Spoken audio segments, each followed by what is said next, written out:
Estimados hermanos, este es el hermano José Borges del Ministerio Regresando a las Sendas Antiguas. Hoy retomamos nuevamente las parashá semanales y en esta semana se estudian dos parashá. Se estudia la parashá Vayakhel y la parashá Pekudei. Estudiando las dos parashá, decidí hablar de la parashá Pekudei porque me llama la atención en varias cosas que enseña esta parashá. La parashá Pekudei se encuentra en el libro de Shemot, capítulo 38, versículo 21 al capítulo 40, versículo 38. También la Haftorah se encuentra en Primera de Reyes, capítulo 7, versículos 40 al 50. Y las escrituras apostólicas se encuentran en Lucas, capítulo 24, versículo 27 y versículo 24 al 53. Nuevamente, este es parashá Pekudei, que significa cuentas de. Y nuevamente, este es el hermano José Borges del Ministerio Regresando a la Senda Antigua, en conexión con el Ministerio de Teshuvah TV del hermano Rico Cortés. Continuamos entonces con la parashá Pekudei y comencemos con el capítulo 38, versículo 21.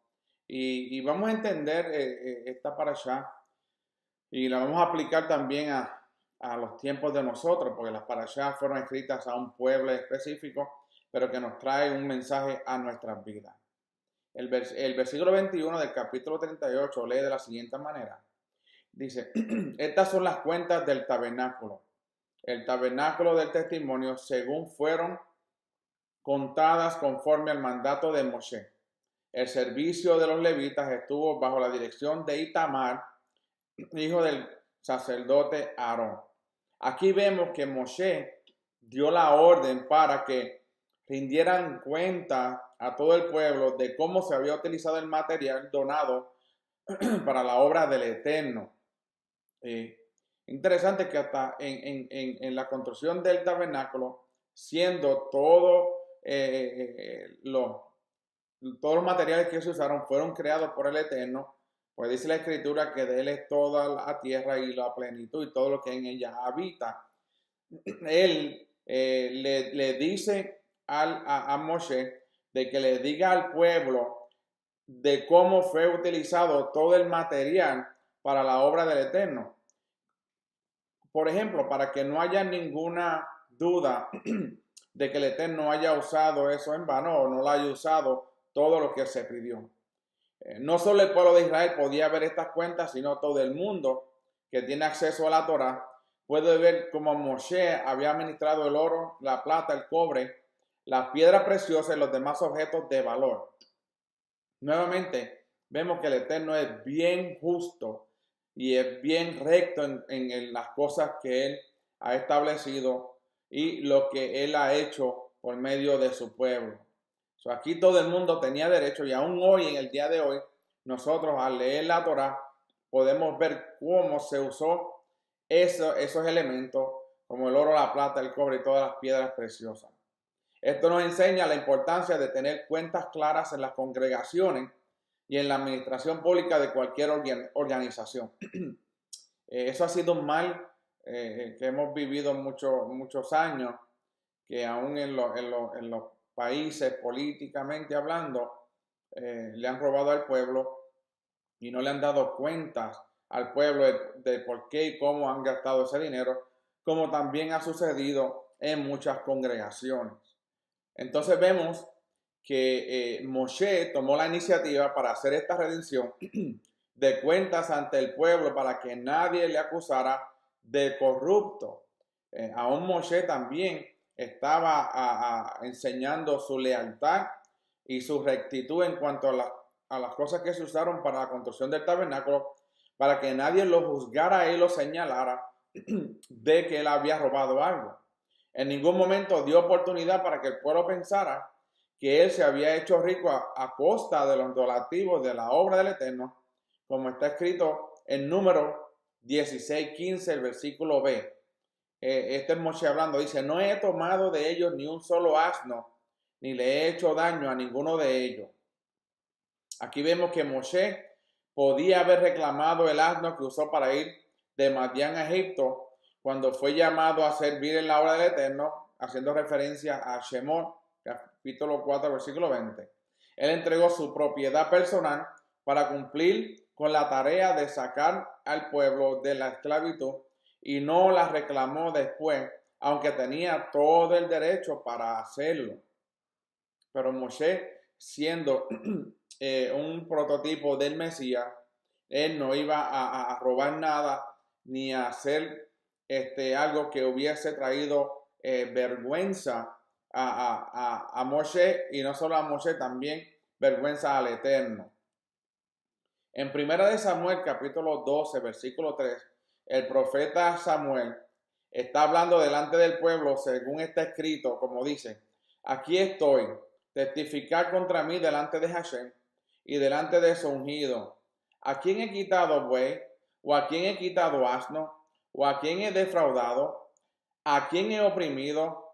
¿O de mano de quién he tomado soborno para cegar mis ojos con él?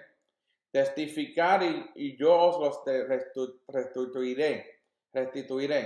Y ellos dijeron: tú no nos has defraudado ni oprimido, ni has tomado nada de mano de ningún hombre.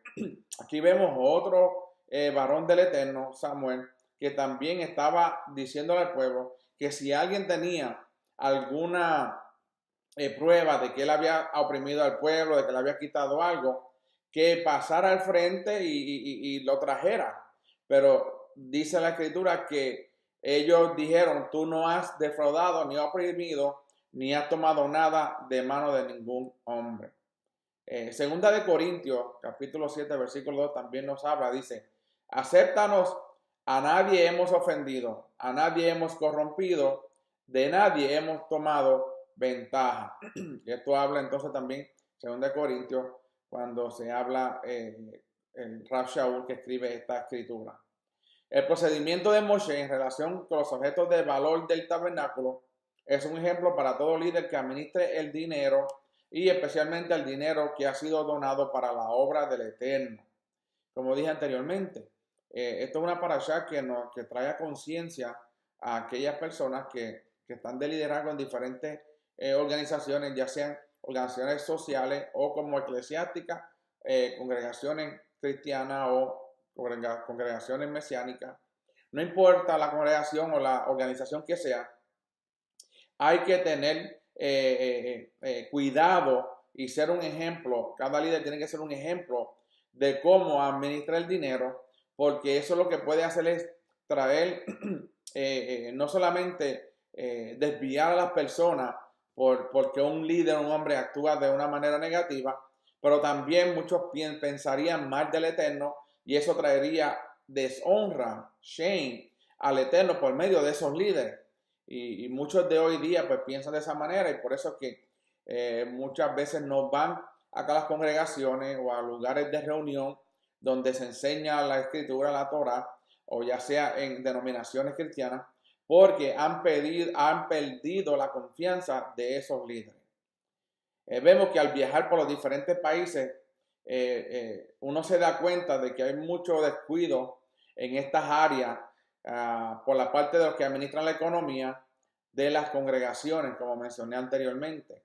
Que esto está sucediendo mucho en el día de hoy. Esta es una de las razones por las que la Shejinah, la presencia, no viene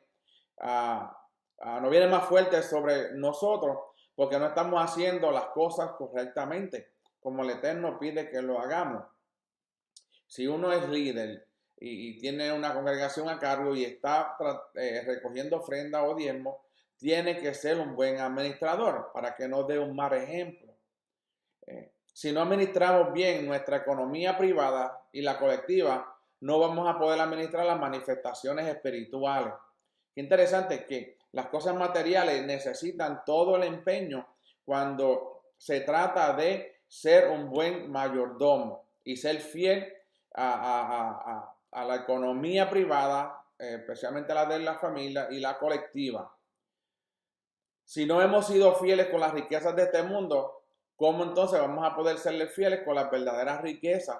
Como nos dice el capítulo 16, versículos 10 al 12 de Lucas. Lucas capítulo 16, versículos 10 al 12. El que es fiel en lo muy poco, es fiel también en lo mucho. Y el que es injusto en lo muy poco, también es injusto en lo mucho. Por tanto, si no habéis sido fieles en el uso de las riquezas injustas, ¿quién os confiará las riquezas verdaderas? Y si no habéis sido fieles en el uso de lo ajeno, ¿quién os dará lo que es vuestro? Nuevamente vemos que en esta parasha, al Eterno decirle a Moshe que tomara las cuentas de todo lo que se había gastado y todos los materiales que se habían usado para la construcción del tabernáculo, tenían que ser claras para que todo el mundo estuviera contento y seguro de que nadie había metido la mano para hacer robo o otra cosa parecida. Si nosotros comparamos a ese tabernáculo, nosotros somos ese tabernáculo donde el templo, donde el Espíritu de Santidad mora en nosotros. Nosotros también tenemos que dar cuenta de nuestras vidas, de cómo nosotros actuamos, de cómo nosotros nos comportamos, de cómo nosotros hablamos, de cómo nosotros tratamos a nuestro prójimo y a nuestro familiar. Todas esas cosas son parte también de que el Eterno nos ha dado a cada uno de nosotros para que seamos siervos fieles y que nada que nosotros hagamos traiga vergüenza al Eterno y menos a nosotros. Vemos que entonces que este texto nos enseña que no vamos a poder recibir los dones del Espíritu si no somos fieles en la economía. Un líder que se aprovecha de la obra del Eterno para su propia ganancia es objeto de la ira del Mesías. Y eso lo leemos en el libro de Juan, capítulo 2, versículos 13 al 16. Que dice así: la Pascua de los judíos estaba cerca, y Yeshua subió a Jerusalén y encontró en el templo a los que vendían bueyes, ovejas y palomas, y a los que cambiaban dinero allí sentados. Y haciendo un azote de cuerda, echó a todos fuera del templo, con las ovejas y los bueyes, desparramó las monedas de los cambistas y volcó las mesas, y dijo a los que vendían palomas: quitar esto de aquí, no hagáis de la casa de mi padre una casa de comercio.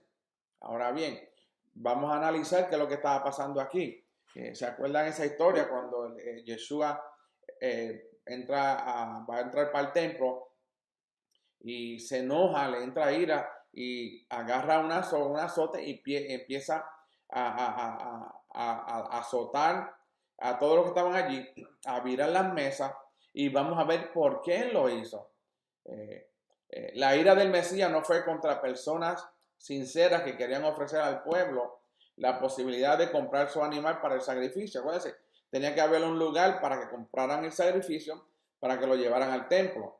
Especialmente si las personas venían del norte, del área de Samaria, de Galilea, ellos no podían caminar con todos esos sacrificios, o ellos vendían los animales o sus frutos, el dinero lo traían a Jerusalén y luego compraban los sacrificios en Jerusalén para que allí fuesen llevados los sacrificios necesarios que se pedían en Yom Kippur y los que se hacían diariamente. Por eso vemos que el Mesías no fue en contra o contra los que eran sinceros, de los que venían querían ofrecer al pueblo posibilidades de comprar su animal para sacrificio, que no había podido traer, como dije anteriormente, de lejos, o cambiar sus monedas. Su ira que venía del Padre fue por otras cosas, principalmente tres cosas que vamos a ver en este evento. En primero, en lugar de quedarse fuera por respeto al santuario, parece que habían entrado en el área del templo.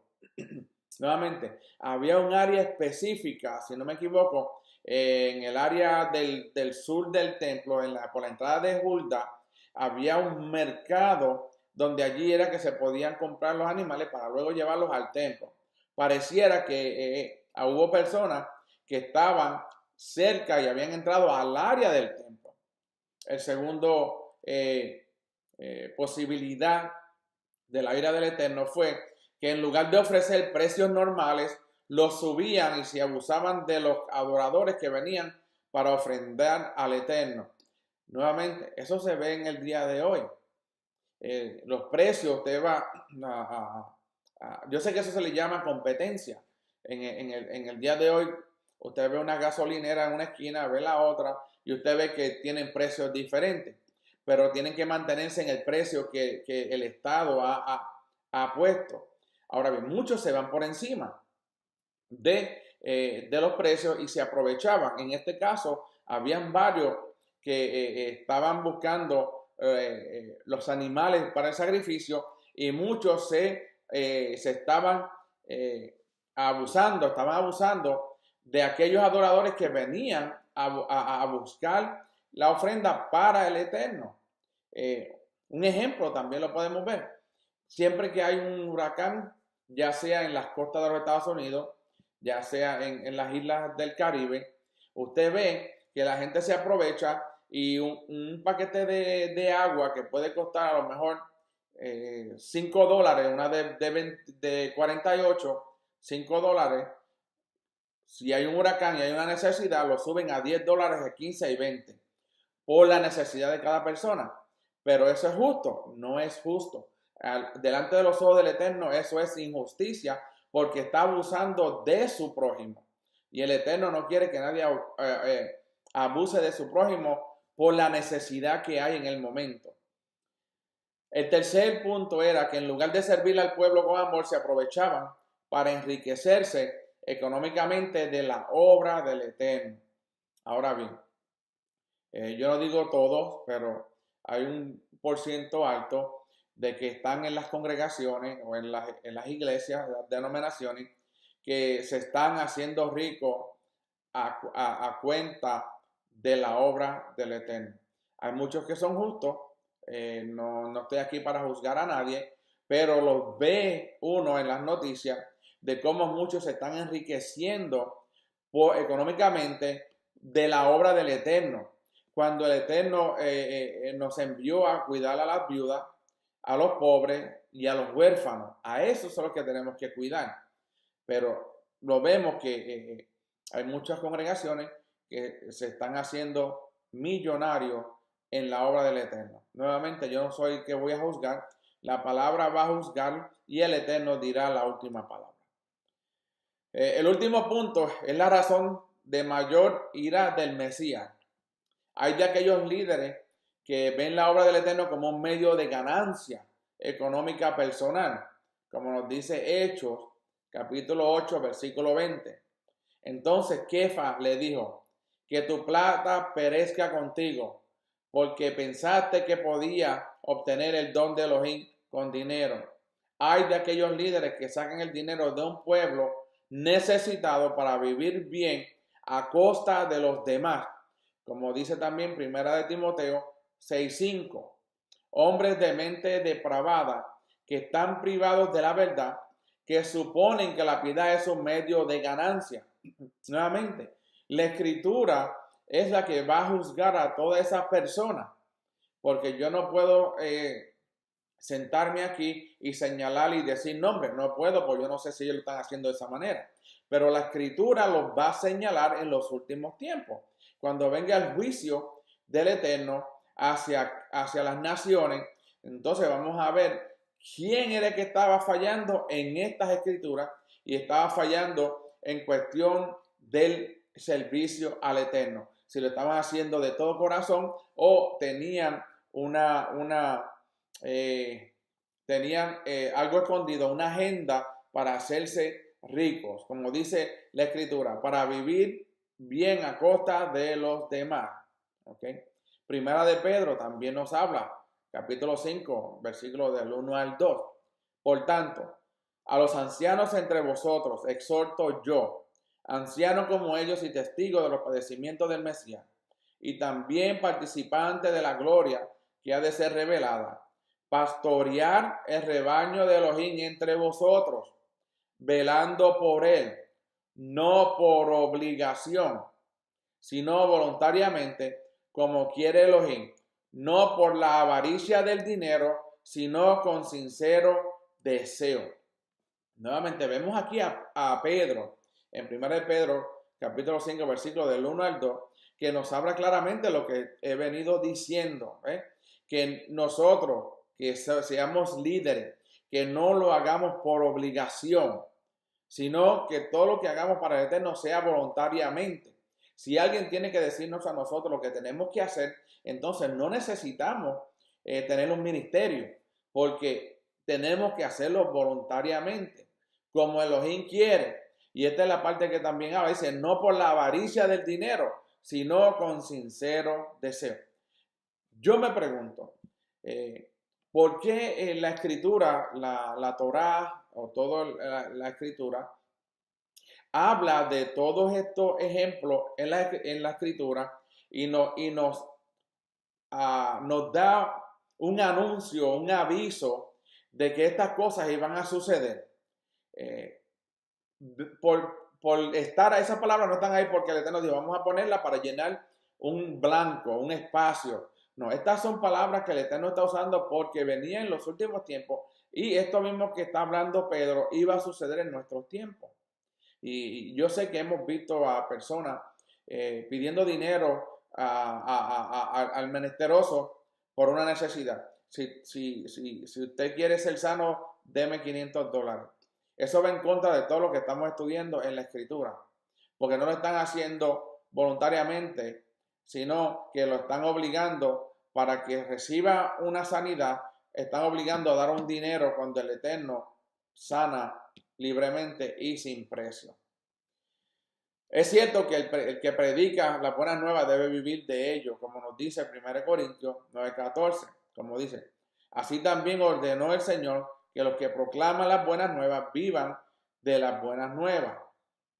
Pero no es lo mismo vivir para tener lo necesario que enriquecerse entonces a costa de las demás personas. Un líder que se dedica a dirigir y enseñar debe recibir un salario por ello, como dice 1 Timoteo 5:17. Los ancianos que gobiernan bien sean considerados dignos de doble honor, principalmente a los que trabajan en la predicación y la enseñanza. La expresión doble honor se refiere al honor por ser líder o anciano, ¿ok?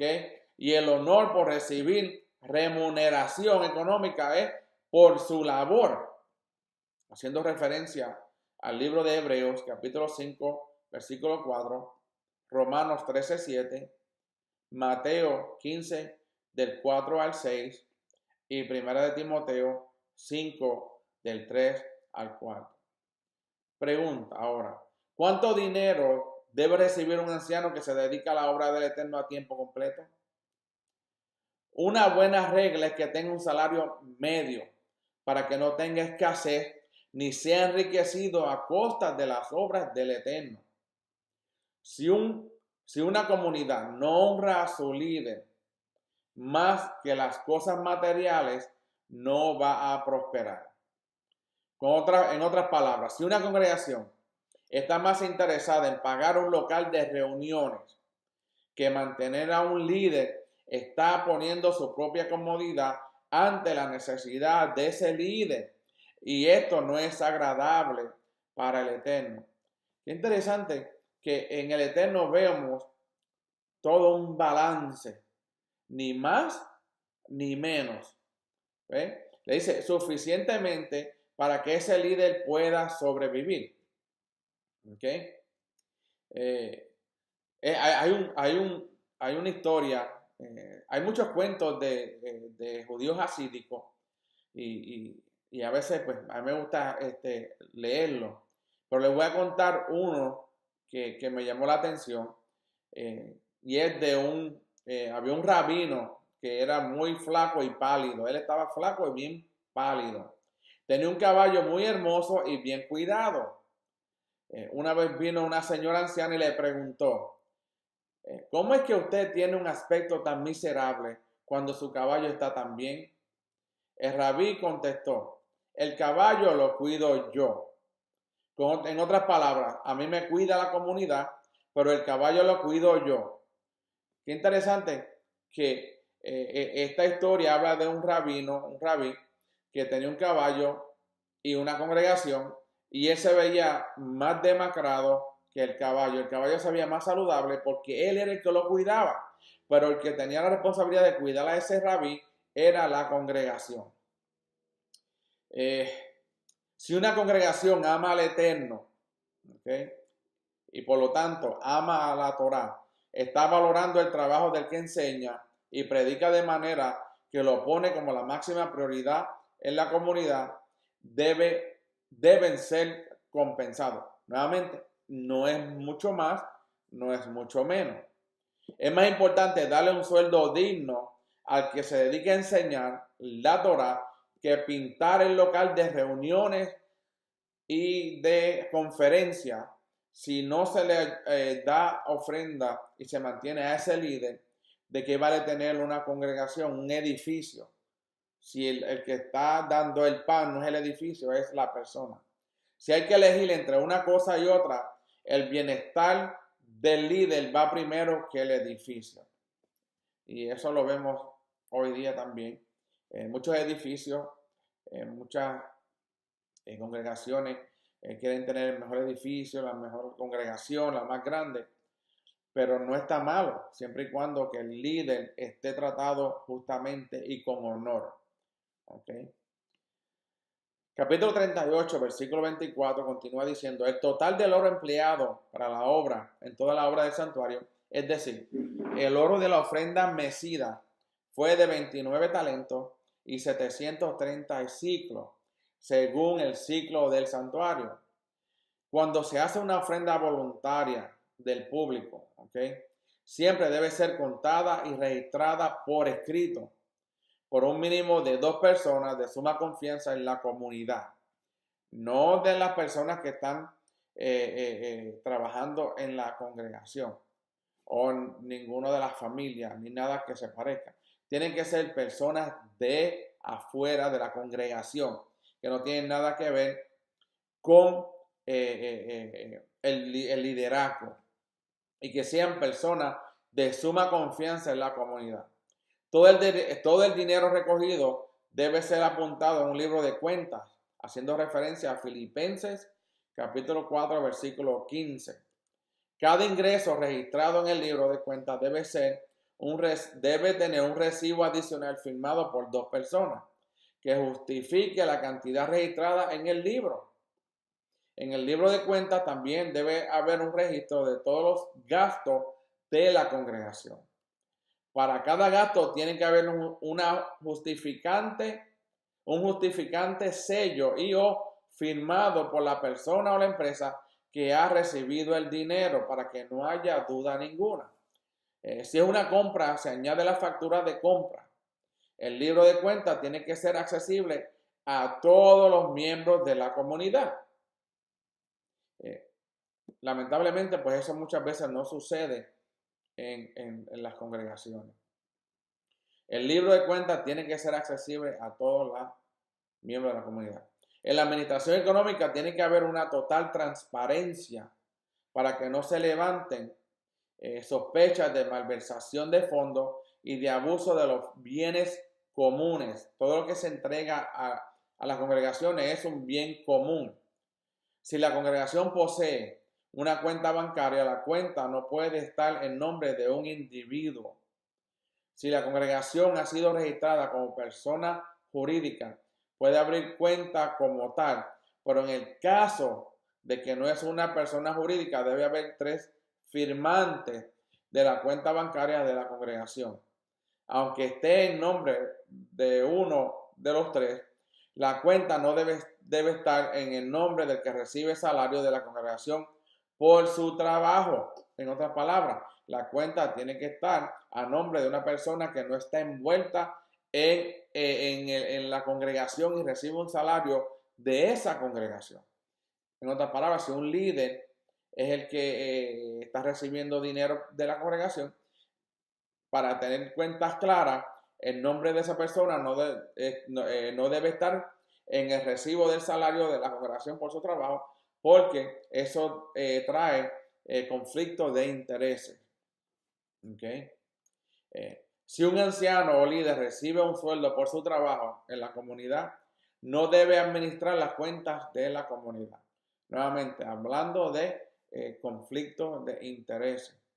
Ni siquiera el Mesías tenía la responsabilidad de la economía de su ministerio. Y eso lo vemos bien claro.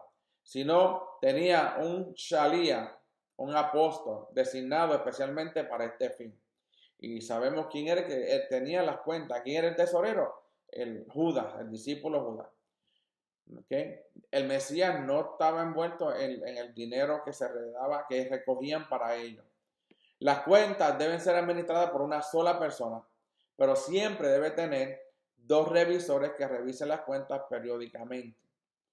Si la organización es grande, debe solicitar ayuda de revisores que no son miembros de la congregación, preferentemente una empresa profesional de prestigio en la sociedad que se dedica a estas cosas. Si las cuentas son claras, los líderes no correrán el riesgo de ser acusados por el pueblo y perder la confianza. Esto trae nuevamente, pierde la confianza, los miembros perderían la confianza en sus líderes y esos líderes traerían, si han hecho algo malo, traerían shame, vergüenza al Eterno, porque ellos son representantes del Eterno para ese pueblo. ¿Okay? Cada líder es representante del Eterno de esa congregación. Para evitar esa sospecha es importante ser cuidadoso en el área de la economía y en el área de la relación con el sexo opuesto también. Aquí vemos que una vez que se recogieron todo el oro, la plata, las piedras preciosas para hacer el tabernáculo, el Eterno manda a Moshe a hacer cuenta para que todo lo que se recogió tenga, como decir, un recibo en este tiempo de qué y para qué se usó. Para que entonces Moshe no fuese a verse visto de una manera negativa y el pueblo perdiera la confianza, porque si el pueblo llegaba a perder la confianza, en ese momento todavía faltaba un largo camino para cruzar al otro lado del Jordán y entrar a la tierra prometida. Y un pueblo con un líder el pueblo no tiene confianza, es un pueblo que va a andar sin, como un caballo sin rienda. Usted, si usted corre un caballo, usted la rienda se la suelta, el caballo corre por donde quiera, y así no queremos que los líderes corran. Entonces, es necesario que cada líder sea responsable de sus congregaciones y que haga lo máximo para evitar cualquier injusticia o cualquier problema o sospecha en las áreas económicas y también en el sexo opuesto. Interesante que el Eterno nos está avisando, nos está dando aviso por medio de su palabra de que estas cosas podrían suceder y pasar en medio de las congregaciones.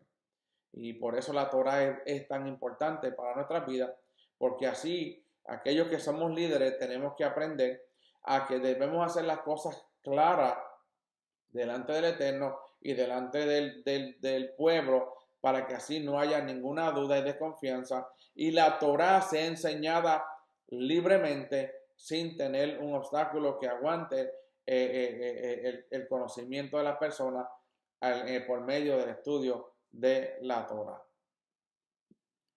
Continuamos con el capítulo 38, versículos 25 al 26 de Shemot. Y dice, y la palabra de los que fueron contados de la congregación fue 100 talentos y 1775 ciclos, según el santuario, según el ciclo del santuario. Una beca por cabeza, o sea, medio ciclo, según el ciclo del santuario, por causa de uno de los que fueron contados de 20 años arriba, por cada uno de los 603,550. La mitad de 603,550 son 300,775. Así que hubo en total 301,775 ciclos de plata. Cada talento contiene 3,000 ciclos. Los 10 talentos corresponden a 300,000 ciclos. El talento normal equivale a 60 manés. So, vemos que en esta obra que el Eterno estaba haciendo, se gastó mucha plata y mucho oro y muchas piedras preciosas. Por eso es que vemos que cuando se construye el tabernáculo, siendo una sombra del templo que iba a ser construido luego en el tiempo del rey Salomón, vemos que el tabernáculo era una grandeza, porque todo lo que se usó para la casa del Eterno tenía mucho valor. Así también cada instrumento, cada pieza del tabernáculo tenía un gran valor. Vemos que la palabra, una beca por cabeza, en hebreo dice beca la gulgolet. Beca la gulgolet. La palabra cabeza es gulgolet, que significa cráneo, calavera. De allí viene la palabra entonces Golgotá, el lugar donde muere el Mesías, como dice Mateo capítulo 27, versículo 33. Cuando llegaron a un lugar llamado Golgotá, que significa lugar de la calavera. Entonces, aquí habla de que hay una beca conectada con el lugar de la muerte del Mesías. Como dice, hay una beca conectada con el lugar de la muerte del Mesías. La beca es precio de rescate por cada uno de los hijos de Israel que fueron contados. Interesante. Esta beca conectada con el Mesías, y fue el precio de rescate por cada uno de los israelitas, hace conexión con la muerte del Mesías. ¿Ok? Y eso tenía que estar en el tabernáculo, porque allí era donde se iba a llevar a cabo los sacrificios, y luego en el lugar santo, lugar santísimo, el templo que está en el cielo, el tabernáculo de los cielos, donde es entonces cuando entra nuestro Mashiach. ¿Para qué? Para pagar el rescate por cada uno de los hijos de Israel, incluyéndolos a todos nosotros. ¿Ok? La palabra beca viene de la raíz baca, que significa rajar, romper, cortar, invadir, incubar. En este texto hay palabras claves que hablan de la muerte del Mesías en el Golgotá, como base para la redención de los hijos de Israel, como mencioné anteriormente. Hay solo dos lugares en la Escritura donde aparece la palabra beca. Está en Génesis 24, 22, ¿ok? Y en el versículo que acabamos de leer casi ahora. En el capítulo 24 o 22 de Génesis, o Bereshit, el comentario de ese versículo está en la parashá de Yael Sará. ¿Ok? Interesante. Por medio de Sara vino entonces el pueblo de Israel, por medio de Isaac, como la promesa que el Eterno le había hecho a Abraham, de que su descendencia iba a ser como las estrellas de los cielos, y que algún día ese pueblo iba a tener que ser restaurado, y tendría que venir la redención por medio del Mesías. Y por eso hace conexión de el beca, Golgotá y la muerte del Mesías, por los pagos que se hicieron por cada uno de los israelitas, como un pago de rescate de sus vidas. Acuérdense, cuando estudiamos la parashá anterior, hablamos de que cada persona tenía que traer, los que eran mayores de 20 años, los hombres traían un medio ciclo como rescate de su alma. ¿Ok? El 38:29 de Shemot dice: y el bronce de la ofrenda mecida fue de 70 talentos y 2,400 ciclos. Nuevamente, si se fue a pesar en kilogramos, sería 10,231 kilogramos, todo incluyendo el oro 29 talentos, la plata de 11 talentos y el cobre de 70 talentos, cambiándolos a 730 ciclos, 1775 ciclos y 2400 ciclos, haciendo un total de 10.233 kilogramos de esos elementos que fueron usados. La plata es el material más pesado del tabernáculo. Interesante, la plata es el material más pesado del tabernáculo. ¿Por cuántas monedas de plata fue vendido el Mesías? La plata representa entonces la redención y la misericordia.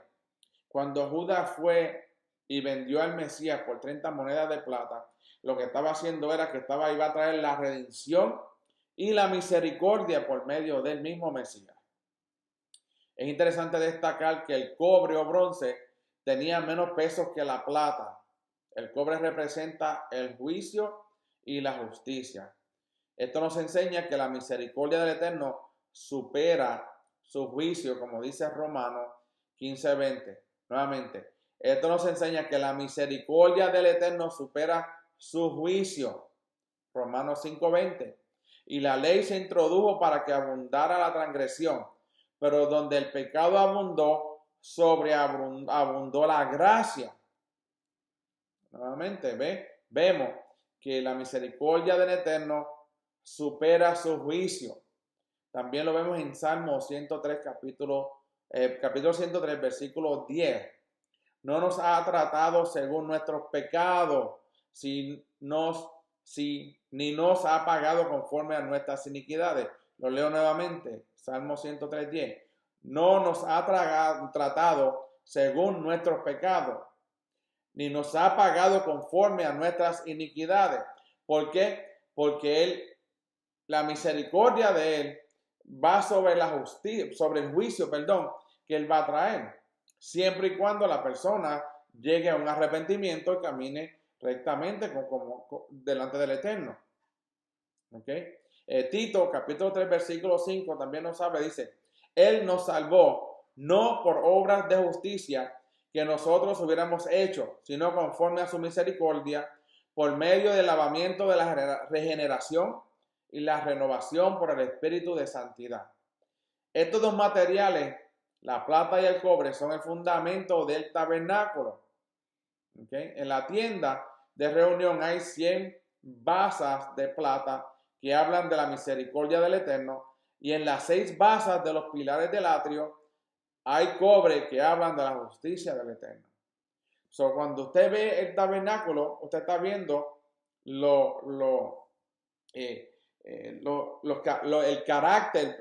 el carácter del Eterno, sus atributos, justicia, misericordia, ¿okay? Vemos redención, vemos todos esos atributos que el Eterno tiene para su pueblo, los vemos en el tabernáculo. Las 4 columnas que sostenían el velo entre el lugar santo y el santísimo fueron cubiertas de oro y sus basas eran de plata. Las 5 columnas que estaban en la entrada del tabernáculo, que sujetaban la pantalla que dividía entre el atrio y el lugar santo, estaban cubiertos de oro y sus basas eran de cobre. El fundamento del atrio era de cobre. ¿Okay? El fundamento del lugar de santo era de cobre y plata. Nuevamente, misericordia, justicia. Y el fundamento del lugar santísimo era de plata. Qué interesante que el lugar santísimo, el fundamento del lugar santísimo era plata, porque allí en el lugar santísimo era donde el sumo sacerdote entraba una vez al año en el tiempo de expiación de Yom Kippur y rociaba la sangre sobre el propiciatorio, y el Eterno entonces aprobaba, recibía ese sacrificio y quemaba la sangre que estaba sobre el propiciatorio y hacía redención o perdón de pecado. En ese tiempo no era perdón de pecado completo, porque sabemos que solamente los cubría, pero vemos que el lugar santísimo tiene que ver con plata, porque ahí es donde entra el Mesías, pero en el lugar santísimo del tabernáculo del cielo. En los pilares del atrio, que estaban hechos de cobre, también habían elementos de plata. Esto nos habla que el Eterno muestra su misericordia en medio del juicio.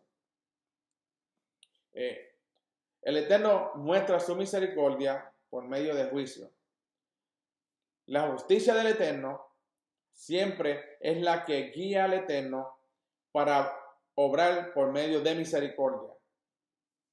Pero si nosotros no nos arrepentimos del mal que hemos hecho, y no vamos a la presencia del Eterno por medio de Yeshua a pedir perdón, y continuamos andando y caminando como nosotros queremos, violando los mandamientos que queramos, no vamos a recibir misericordia, porque la justicia del Eterno está establecida de que todo hombre tiene que obedecer esa ley, esa Torah que fue establecido por el Eterno. Y por medio de la justicia de esa Torah y el hombre caminando en obediencia, camina en santidad y a la misma vez recibe la misericordia del Eterno por medio del sacrificio de Yeshua. Capítulo 39, versículo 1, continúa hablando y dice, además de la lana azul, lana púrpura y lana carmesí, hicieron vestiduras finamente tejidas para ministrar en el lugar santo, y también hicieron las vestiduras sagradas para Aarón, tal como Hashem había mandado a Moshe. Qué interesante que siempre que leemos, desde que comenzamos a leer la parashá de Éxodo, todo que habla en la parashá del libro de Éxodo, está hablando, todas las porciones, está hablando que todo lo que se hacía era de acuerdo a como Hashem había mandado a Moshe. Moshe no decía nada que el Eterno no le había dicho que hiciera. Y por eso es que tenemos que tener cuidado que decir no. Decir, no, la palabra dice esto, pero yo voy a hacer esta cosa porque fulano de tal cambió, que ahora no hay que guardar el día de reposo, ahora no hay que guardar los mandamientos porque fueron abolidos. Eso no fue lo que Hashem le había mandado a Moshe. Moshe hizo todo lo que el Eterno le dijo. Moshe no fue el que dijo, estas son las leyes que yo voy a poner, sino que Hashem le escribió en las tablas por frente y por atrás y se las dio a Moshe para que Moshe se las diera al pueblo. Todo lo que recibió Moshe vino de parte del Eterno. En la primera parte de este versículo se menciona 3 tipos de lana, azul, púrpura y carmesí, pero no se menciona el lino. La conclusión que hace Rashi de esto es que allí no se habla de las vestiduras sacerdotales que contenían lino, sino de las vestiduras con las que se recubrían los utensilios de santuario a la hora de emprender los viajes, haciendo referencia a Números, capítulo 4, versículo 8, 12 y 13. Tal como Hashem había mandado a Moshe. Nuevamente, tal como Hashem había mandado a Moshe. Esta expresión aparece 18 veces en esta parashá, como mencioné anteriormente. Qué importante es hacer las cosas conforme a las palabras que han sido habladas desde el cielo por medio de Moshe. Correspondientemente a estas 18 veces, cuando aparece la misma palabra, esta misma expresión, los hombres de la gran asamblea instituyeron que la oración de la Amidá contenga 18 bendiciones. Interesante, como he mencionado y seguiré mencionándolo. Esto no es asunto de Moshe, esto es asunto de Hashem, de nuestro Padre Celestial, el Eterno, que estableció que todo se hiciera tal como él, Hashem, había mandado a Moshe a hacerlo. Capítulo 39, versículo 5. Y el cinto para ceñirse que estaba sobre él era de él mismo, de la misma hechura, de oro, de lana azul, lana púrpura y lana escarlata y de lino trenzado, tal como Hashem había mandado a Moshe, tal y como Hashem había mandado a Moshe. Solo una persona en toda la congregación, una sola persona, recibió la visión completa de la construcción de la obra del santuario. Los demás tenían que someterse al líder principal, para poder hacer la voluntad del Eterno. Nuevamente, ese líder principal era Moshe. Qué importante es someterse a la palabra que el Eterno ha hablado por medio del líder de la congregación donde uno está sirviendo. Siempre y cuando se mantenga en los parámetros de la Torah. ¿Okay? De la Torah. La obediencia a la Torah. El capítulo 39, versículo 32 continúa. Así fue acabada toda la obra del tabernáculo de la tienda de reunión. Los hijos de Israel hicieron, oigan esto, nuevamente. Los hijos de Israel hicieron conforme a todo lo que Hashem había mandado a Moshe, así lo hicieron. Según el Midrash, Moshe bajó del monte después de haber recibido el perdón por el pecado del becerro de oro, de la parasha anteriormente, el día 10 del séptimo mes llamado Tishri. Después empezaron la construcción del tabernáculo que estaba terminada antes del primer mes del segundo año. De esto aprendemos que la construcción no podía haber durado más de 5 meses. Según el Midrash, el Mishkan fue finalizado el 25 de Kislev del año 2449 desde la creación del hombre hasta el día que fue hecho. El mes de Kislev, el 9 mes hebreo. Esto significa que la obra duraría algo más de 2 meses. En el 25 de Kislev es hoy, en el día de la fecha del inicio de la fiesta de Hanukkah, que fue establecida para conmemorar la rededicación del segundo templo en el tiempo de los macabeos. Y de eso hablamos la parasha anterior. Esto es el tiempo del intertestamentario o los 400 años de sombra o de silencio, como ustedes lo puedan conocer. Se está hablando de ese templo que fue rededicado. Por eso el Hanukkah celebra la rededicación del templo. Capítulo 39, versículo 43 continúa hablando, dice: y Moshe examinó toda la obra, y he aquí, la habían llevado a cabo, tal como Hashem había ordenado, así la habían hecho. Y Moshe los bendijo. La bendición viene por la obediencia. Si nosotros somos ese tabernáculo, yo soy ese tabernáculo, y usted que me está viendo es ese tabernáculo, nosotros tenemos que actuar tal y como Hashem lo ha ordenado. La ley no fue abolida, los profetas tampoco, porque Yeshua dijo: yo no vine a abolir ni la ley de Moshe ni los profetas. Cuando nosotros andamos en obediencia, recibimos bendición. Si queremos ser bendecidos, si queremos ser bendecidos, necesitamos obedecer al Eterno y someternos al liderazgo que Él ha establecido en diferentes congregaciones. Primeramente nos sometemos al Eterno por medio de su Torah y a nuestros líderes. La bendición vino por medio de Moshe. El liderazgo transmite la bendición al pueblo. El capítulo 40, versículo 2, dice: el primer día del mes primero levantarás el tabernáculo de la tienda de reunión.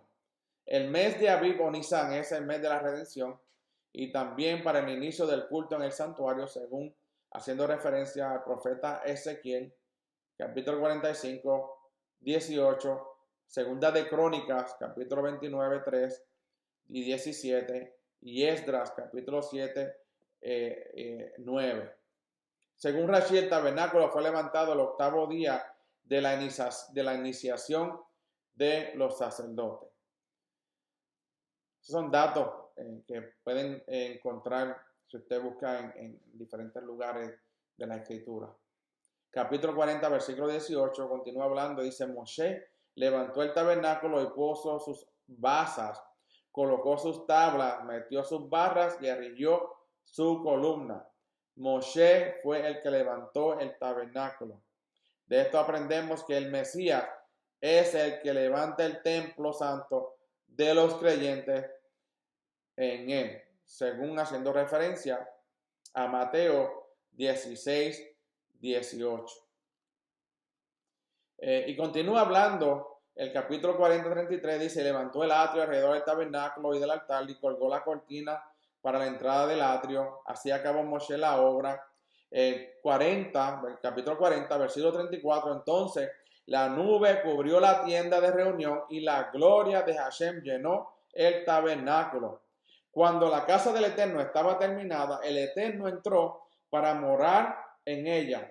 Así se cumplió el propósito con la construcción de este santuario. Si nosotros queremos que la presencia del Eterno caiga sobre esta tienda de reunión, nosotros, siendo el tabernáculo, necesitamos andar en obediencia al Eterno, para que así nosotros podamos ver la gloria del Eterno diariamente, no solamente en nosotros, en nuestras familias, en nuestras congregaciones, en todos los lugares que nosotros vayamos, para que así el Eterno sea, el honor del Eterno sea levantado por medio de nuestra obediencia.